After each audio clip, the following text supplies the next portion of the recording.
Hello students, welcome to JK Tutorial 9777. पिलाମାନେ ଆଜି 9th class रो ज्यामिति अंकन अनुशीलनी 6i रो 10 नंबर 11 नंबर 12 नंबर थिला ताकू सारिबा। तेबे 10 नंबर प्रश्न कोन अछि लक्ष्य करो। गोटिए समकोणी समद्विबाहु त्रिभुजर परिसीमा 12 सेमी त्रिभुजटी अंकन करी ताहार समकोण संलग्न जे कोनोसी बाहु उपरे समक्षेत्रफल विशिष्ट गोटे समद्विबाहु त्रिभुज अंकन कर। तेबे वर्तमान गोटे समकोणी त्रिभुज अंकन करिबा। समकोण संलग्न दियाइछि जेकोसी बाहु को उपरे समक्षेत्रफल विशिष्ट गोटे समद्विबाहु त्रिभुज अंकन करिबा। तेबे लक्ष्य कर किपरि ता अंकन करिबा। जे पिला माने पूर्व वीडियो देखिना हो तेबे प्लेलिस्ट जाई वीडियो को देखिबो, मन दे पड़िबो, समय नष्ट करिबो नाही। चित्रटी को देख बीसी ए बीसी एक समकोणी त्रिभुज। समकोणी त्रिभुजर गोटे बाहु एबी किंबा बीसी बीसी किंबा एसी को नहीं आम गोटे समद्विबाहु त्रिभुज अंकन करिबा। ताको दे दबा बीडीसी जाकी समान दुईटी बाहु हेबो। समद्विबाहु त्रिभुज अंकन करिबा। किपरि अंकन करिबा लक्ष्य कर। वर्तमान जे कोनसी गोटे पी क्यू 12 सेमी नहीं जीवो। 12 सेमी प्रश्नानुसार अष्टम श्रेणी रे एपरी अंकन तुमे करिच। तेबे लक्ष्य कर पी क्यू केते नहीं जीवो 12 सेमी। 12 सेमी नेला परे हमर दरकार समकोणी त्रिभुज। तेबे समकोणी त्रिभुज किपरि अंकन करा जीवो। पी बिंदु रे 45 डिग्री अंकन करिबा। तेबे गोटे चाप नेबो, चाप को छेद करिबाटर से चापटी अपरिवर्तित रखी एठेला 60 हेला 120 60 120 को समान दुई भाग विभक्त करिवो जहाकी 90 डिग्री हेबो। 90 डिग्री हेला परे 90 डिग्री को समान विभाग करिबा। ताले एठी कंपास मन रखी गोटे छेद देबो। सेहि परी उभय पार्श्व रे छेद देला परे तुमर पाई जीवो 45 डिग्री ताको वर्धित कर दबो। से परी क्यू बिंदु रे केते काटिबा हमें 22 हाफ डिग्री काटिबा। कारण एठी 90 डिग्री पाई हले 45 डिग्री काटिले एपटे 22 हाफ डिग्री काटिले हम पाइबा केते 45 डिग्री पाई परिबा। तबे समकोण त्रिभुजटी ता लक्ष्य कर क्यू बिंदु रे से परी 90 डिग्री काटिबो। चाप नै उभय चाप 60 आ 120 को डिवाइड इनटू करिवो 90 को समान दुई भाग करिवो 45 ताउ छाप साई पर जो कर दबो 45 को दुई भाग करिवो जाकी 22 हाफ डिग्री पाइबो। ताको वर्धित कर दबो। जेउडी छेद हबो ता ना दे दबो ए। मन लगी वर्तमान में बीसी की परि पाइबा। लक्ष्य करो पीए को समद्विखंड करिया। पीए जो बाहुटी रहिला ताको समद्विखंड करिवो। उभय पार्श्व चाप नै छेद करिवो। छेद कला परे संयोग करिवो। जेपरि पी क्यू को जेउडी छेद हबो ता ना दबो बी। मन लगी ए बी पाइलो। सेहि परि सी की परि पाइबा। ए क्यू को समद्विखंड करिवो। उभय पार्श्व चाप नै छेद करिवो। छेद कला परे ताको झापसा जोड़ी देई पारो। जोड़ी देला परे पी क्यू को जेउडी छेद करिवो ता ना दबो सी। वर्तमान ए को बी सहित संयोग कर दियो, ए को सी सहित संयोग कर दियो। वर्तमान पाइगल कोन ए बी सी समकोणी त्रिभुज। लक्ष्य कर ए बी सी एला समकोणी त्रिभुज पाइगल। ए परिया ताकर अंकन करिवो। सम क्षेत्रफल दिया जाइतिबारु कोन करिबा एठारे 45 डिग्री कटा हैछि। ए जो चापटी अछि चापटी को अपरिवर्तित रखी ये बिंदु रे वर्तमान से 45 डिग्री अंकन करिवो। चापटी को बदलेबो नाही। जेति गेला चापटी वर्तमान चापटी को अपरिवर्तित रखी ए मन रखी ताको छेद करिवो। जेउडी छेद हबो ए को केंद्र करी सरल रेखाटी टाणिबो। ता ना दे दबो एल सरल रेखा। वर्तमान जो बीसी बाहु पाइथिबो बीसी बाहु को समद्विखंड करी ताको वर्धित करिवो। समद्विबाहु त्रिभुज दियाइछि माने भूमिटा समान दुई भाग हेले आमे समद्विबाहु त्रिभुज पाई परिबा। पूर्व अंकन रे सब आलोचना करथिले। तेबे बीसी बाहु को समद्विखंड करी ताको वर्धित कर दबो। जो एल सरल रेखा को जो छेद होला ता ना दे दियो डी। बर्तमान डी को बी सहित संयोग करदेव, डी पाखरु सी की संयोग करदेव। लक्ष्य करिवो दुईटी समान बाहु हम किए डी बी आउ डी सी बा सी डी आउ बी डी दीटाक बाहु समान हम समद्विबाहु त्रिभुज पाइगल। एपरी भाव में अंकन कर पे अतएव त्रिभुज ए बी सी समक्षेत्रफल विशिष्ट समद्विबाहु त्रिभुज है त्रिभुज डी बी सी बा सी बी डी। दिखाई जेकोसी बाहु को समकोण जेकोसी बाहु रे आम कौन करवा नेकी समक्षेत्रफल विशिष्ट समद्विबाहु त्रिभुज अंकन करने दिखाई एठार आम संपूर्ण करदे। तेबे लक्ष्य कर 11 नंबर प्रश्न कौन अच्छी 11 नंबर प्रश्न अच्छी ए बी सी डी चतुर्भुज अंकन कर जार A B is equal to 5 सेमी, A C is equal to 7.2 सेमी, A D is equal to 6 सेमी, B C is equal to 6.2 सेमी और C D is equal to 5.4 सेमी। यार समक्षेत्रफल विशिष्ट एक त्रिभुज अंकन कर। ताले बर्तमान ए बी सी डी चतुर्भुज अंकन करवा एवं ए बी सी डी क्षेत्रफल सहित समक्षेत्रफल विशिष्ट हम कौन गोटे त्रिभुज अंकन करवा। ताले किपरि अंकन करवा रफ चित्रटी बी सी 6.2 नब प्रश्नानुसार। तेबे बी बिंदु कंपास मन रखी 5 सेमी स्केल मापाणी गोटे चाप देव एवं सी बिंदु कंपास मन रखी चाप आण स्केल लु केते 7.2 उभय पार्श्व नहीं छेद कर जो छेद हम ता ना दब ए बी सी त्रिभुज पाइल। चतुर्भुज दि जाइए तेबे ए डी दिखाई केते 6 सेमी। ताले ए बिंदु रे कंपास मन रखिबो एवं स्केल लु चाप आनिबो कोन 6 सेमी रो चाप आनी गोटे चाप देबो एठारे एवं सी बिंदु रे सेहि परि स्केल माप आनिबो 5.4 सी बिंदु रो कंपास मन रखि ताकू छेद करिवो जेउ छेद हो ता ना दबो डी। वर्तमान डी को सी सहित संयोग करदेव, ए को डी सहित संयोग करदेव। तेबे चतुर्भुज पाइगल। चतुर्भुज पाइला परे त्रिभुज किपरि आमे अंकन करिबा। तेबे लक्ष्य कर एठारे प्रथम बी सी बाहु नेब केते 6.2 सेमी स्केल चाप आनिबो केते 5 सेमी आनिबो। 5 सेमी आनला परे बी बिंदु कंपास मन रखी 5 सेमी गोटे चाप देव। सेहि परि स्केल माप आनिबो केते 7.2 चाप आनला परे सी बिंदु कंपास मन रखी छेद करियो काकू पूर्व चापटी जो 5 सेमी नहीं छेटा छेद करियो जेउ छेद हो ता ना दब ए। बर्तमान ए को बी सहित संयोग करदेव, ए को सी सहित संयोग करदेव। तापरे प्रश्नानुसार 5.4 सेमी आनिबो चाप स्केल लु आनला परे सी बिंदु रे रखी आ गोटे चाप डाण पटरे ता काटिबो एवं ए बिंदु रे कंपास मन रखिबो स्केल लु चाप आनिबो 6 सेमी। 6 सेमी आनला परे सेही चापटी को ठारे छेद करिवो जेउ छेद हबो ता ना दब डी। बर्तमान डी को सी सहित संयोग करदेव एवं डी को ए सहित संयोग करदेव। चतुर्भुज पाइगल ए बी सी डी चतुर्भुज पाइगल। तेबे त्रिभुज किपरि करबा समक्षेत्रफल विशिष्ट। तेबे लक्ष्य कर आम समांतर बाहु गोटे पाइबा। समांतर बाहु गोटे अंकन करबा जाकि ए सी सहित समांतर हेबो। किपरि समांतर हेबो पूर्वरु आकु करिसंती। तेबे लक्ष्य कर ए बिंदु रे गोटे चाप नेब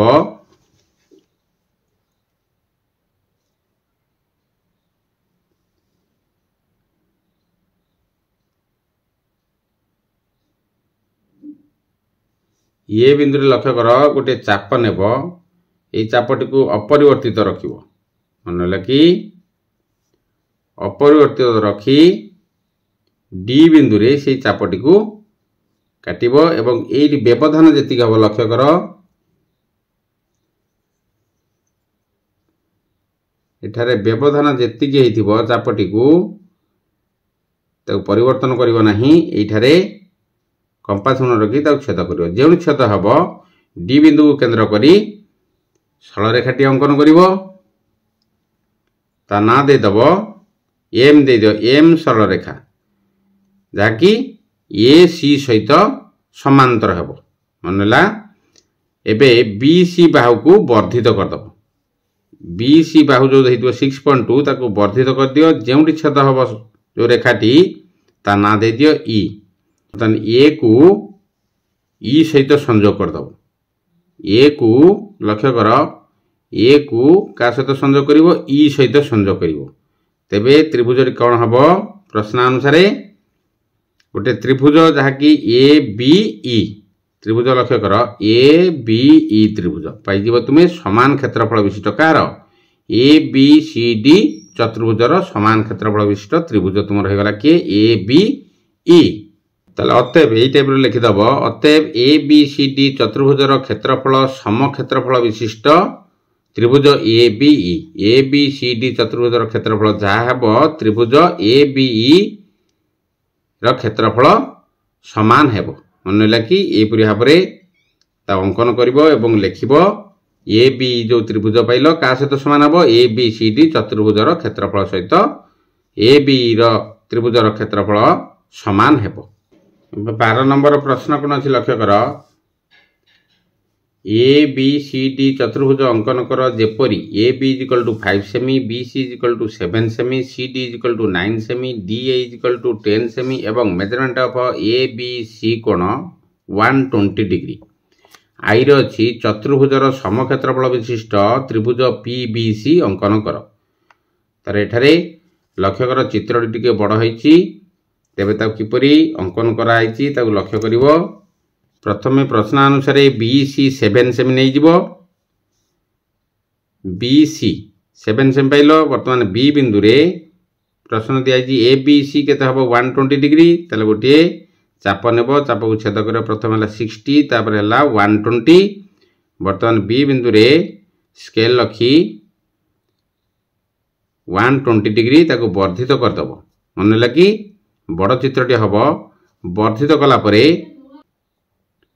ए भी दिखाई 5 सेमी तेरे स्केल रु चाप आनी 5 सेमी बी बिंदु कंपास मन रखी गोटे छेद कर जहाँकि ता ना दब ए 9 सेमी गोटे चाप आण स्केल रु एवं सी बिंदु रे कंपास मन रखी सी डी दिखाई के 9 सेमी 9 सेमी एपर गोटे चाप टाण तापर ए डी दिखाई 10 सेमी ताले स्केल से माप आण के ए डी 10 सेमी ताले ए बिंदु कंपास मन रखी 10 सेमी छेद कर जो छेद हम ता ना दब डी वर्तमान डी को सी सहित संयोग करदेव डी को ए सहित संयोग करदेव चतुर्भुज पाइल ए बी सी डी चतुर्भुज होगा जहाँकि बी सी है 7 सेमी ए बी है 5 सेमी सी डी है 9 सेमी एवं ए डी है केते 10 सेमी तार प्रश्न दिया चतुर्भुजर समक्षेत्रफल विशिष्ट त्रिभुज पी बी सी अंकन कर ताले समक्षेत्रफल विशिष्ट माने ये चतुर्भुजर क्षेत्रफल जहाँ हम गोटे त्रिभुज अंकन करवा जहाँकि पी बी सी तार क्षेत्रफल सामान हेब ताले किपर लक्ष्य कर चतुर्भुजटी अंकन कलापर ए सी को संयोग करदेव ए सी को संयोग कलापर पूर्व नंबर परी गोटे चाप नेब ए बिंदु रे लक्ष्य कर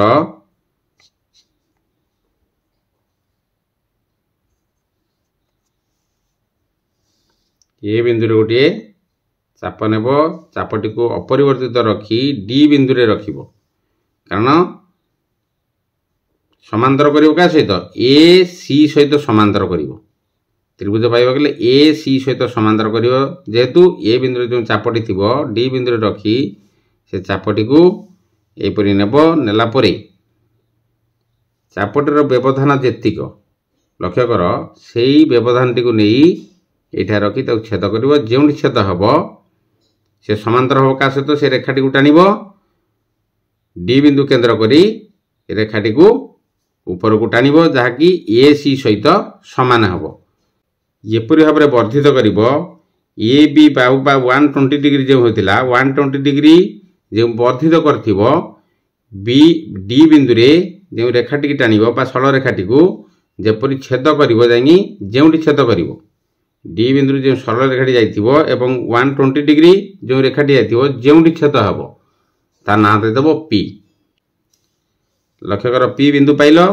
बर्तमान प्रश्न अनुसार त्रिभुज पी बी सी अंकन कर ताले एठी पी बी पूर्व आम गारटी अच्छी एवं पी सहित काश को जोग करदबा सी को जोग करदबा लक्ष्य कर पी बी सहित जोग होइके अछि 120 डिग्री सेहीपरि पी जो बिंदु पाइल ताको संयोग करदेव क्या सहित सी सहित संयोग करदेव लक्ष्य कर संपूर्ण चित्रटी को लक्ष्य कर पी बी सी त्रिभुज तुम संपूर्ण हो गला। ये स्केल ज्योमेट्री स्केल पाइब ना बड़ स्केल जोग कर पी सी को जोग कलापर ए पी बी सी त्रिभुज तुम पाइल जहाँकि ए त्रिभुजटर क्षेत्रफल क्या सहित समान हम ए बी सी डी चतुर्भुजर क्षेत्रफल सहित समान हम जहाँकि प्रश्न दिखाई यहीपरि भाव तुम लिखिदेव अतएव ए बी सी डी चतुर्भुजर क्षेत्रफल समक्षेत्रफल विशिष्ट त्रिभुज पी बी सी अंकन है अंकन कले मन लगे यहीपरि भाव अंकन कर पे तेज डबल आई प्रश्न कौन अच्छी देखा डबल आई 12 नंबर डबल आई प्रश्न अच्छी उपरोक्त माप नहीं चतुर्भुजर भिन्न एक चित्र अंकन कर और समक्षेत्रफल विशिष्ट त्रिभुज बीडीपी अंकन कर सूचना दिखाई अंकन 11 रे थिबा विकल्प प्रणाली प्रयोग कर जो माप गुड़िक था से अनुसार चतुर्भुज अंकन करवा बी सी नब 7 सेमी बी बिंदु 120 डिग्री काटब ये 60 ये 120 ताल 120 को वर्धित करदेव करदेला 5 सेमी स्केल चाप आनी बी बिंदु रखी पूर्व जो चतुर्भुजटी होता से अंकन कर 5 सेमी नहीं छेद कर जो छेद हम ता ना दब ए वर्तमान स्केल माप आने के 9 सेमी चाप आनी सी बिंदु रखी ताकू एपर गोटे चाप देव एवं ए डी दिखाई के 10 सेमी सी डी दिखाई के 9 सेमी ए डी दिखाई 10 सेमी ताल 10 सेमी माप आन स्केल ए बिंदु रखी छेद कर जो छेद हम ता ना दब डी बर्तमान डी को सी सहित संयोग करदेव और डी को ए सहित संयोग करदेव ताले ए बी सी डी चतुर्भुज तुम पाइल बी को डी सहित संयोग करदेव कर्ण A B C D B D कर्ण गोटे संयोग करदेव बी को डी सहित एवं आउ गोटे कर्ण ए को सी सहित संयोग कर वर्धित करदेव लक्ष्य कर वर्धित कलापर जो छेद है दुईटा कर्ण ता ना दब ओ बर्तमान ओ सी जहाँ हेब लक्ष्य कर एठारे ओ सी जहाँ हेब जो मापटी हेब ए पाखरे कंपास मुन रखी से मापटी को अपरिवर्तित रखी ताकू छेद कर मन लगी एठारे ता संभव होई नाही तुम खाता डाहाण पटी माड़ी कले ठीक है अंकनटी तेणुक मुझे खाली दर्शाइवाई करदे ये मापटी जी हम ओ सी माप जी हम ए बिंदु रे कंपास मुन रखी से मापटी को अपरिवर्तित रखी छेद कर छेद कलापर ता ना दब पी बर्तमान पी को बी सहित संयोग करदेव एवं पी को डी सहित संयोग कर पी डी हो पी बी हो प्रश्न दिया कौन त्रिभुज बीडीपी दरकार तेणुक एठारे पी पाइगला ये सामान होनी चित्र ठीक होनी तुम खातार जो कर डाण पटी टे माड़िकी कले अंकन टी ठीक हम ताले एठारे मन रख ओ सी जी हम ए बिंदु रे रख पिला माने से मापटी को अपरिवर्तित रखी छेद कर जो रश्मिटी को से जो कर्णटी को वर्धित कर छेद कर ए बिंदु रे कंपास मुन रखी ये मापटी को ए बिंदु कंपास मुन रखी छेद कर जो छेद हम ताकू पी देव और पी बी को जोग करदेव और पी डी को जोग करदेव ताले एबे तुम त्रिभुज पाइगल त्रिभुज कौन है समक्षेत्रफल क्या सहित हम ए बी सी डी जो चतुर्भुज सहित समक्षेत्रफल विशिष्ट त्रिभुज किए है तुम त्रिभुज बीडीपी बीडीपी जो त्रिभुजटी है सी क्या सहित सामान हम ए बी सी डी चतुर्भुजर क्षेत्रफल सहित पीबीडी क्षेत्रफल त्रिभुजर क्षेत्रफल सहित सामान हम ये भाव तुम खाता लिख पिला मन दे पढ़ समय नष्ट कर सांग मान सहित शेयर कर लाइक कर कमेंट कर सब्सक्राइब कर भूलनी सब्सक्राइब कलापर बेल आइकन को पुश करदेव जहाँद्वारा तुम प्रथम नोटिफिकेशन पाइपर तेबे रहुची जय जगन्नाथ।